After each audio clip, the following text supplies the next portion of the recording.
mundong ito, laking tuwa ng magulang mo, at ang kamay nila ang iyong ilaw.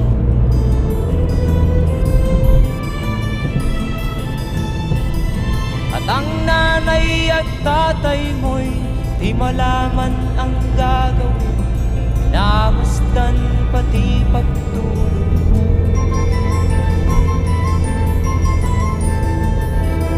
At sa gabi napupuyat ang iyong nanay sa pagtimpla ng gatas mo. At sa umaga na may kalong ka ng iyong amang tuwang-tuwa sa'yo.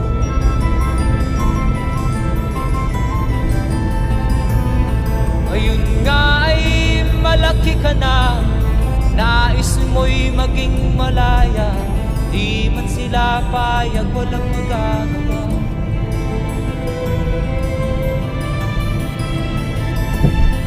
Ikaw nga ay biglang nagbago, naging matigas ang iyong ulo, at ang payo nila'y sinuway mo.